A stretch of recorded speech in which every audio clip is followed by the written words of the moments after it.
L-Aqda Repubblika ħarġet tiddefendi lil Jason Azzopardi wara li dan ikkummenta dwar il-proċeduri fil-qorti li għaddej Jorgen Fenech, l-allegat mandant fil-qtil ta' Daphne Caruana Galizia 7 snin ilu u allega li l-provi kollha jippuntaw leh. L-atteġġjament minn min suppost jaf ħafna aħjar bħala avukat qed jitqies li faċilment jaffettwa id-difiża tal-istess Jorgen Fenech. L-avukati ta' Fenech fil-fatt diġà qalu li l-kummenti tiegħu ippreġudikaw il-każ ġudizzjarju fil-konfront tal-klijent tagħhom. Issa kien il-President Onorarju ta' Repubblika Robert Aquilina li permezz ta' post fuq Facebook ħareġ onqu għal Jason Azzopardi wara il-kummenti li ta' f'intervista ma' sit la' Malta.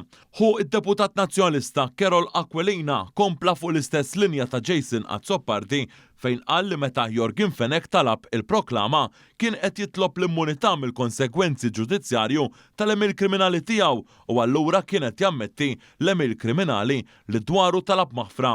Robert Aquilina ukoll qal kull interpretazzjoni oħra igidba. L-avukati ta' Fenech qalu li dak iddikjarat minn Jason Azzopardi li issa ġie repetut ukoll minn Aquilina mhux minnu, anzi kontradixxi il-fatti u jippreġudika il-każ kollu kemm hu. La darba dikjarazzjonijiet qed jinfluwenzaw l-opinjoni pubblika. Esperti legali li tkellmu ma' News bil-kundizzjoni tal-anonimità stqarraw li ma jeskludix li tali kummenti kellhom lan li tassew iħarbtu il-proċeduri li għaddejjin u teknikament iwasslu biex il-każ kollu jaqa'.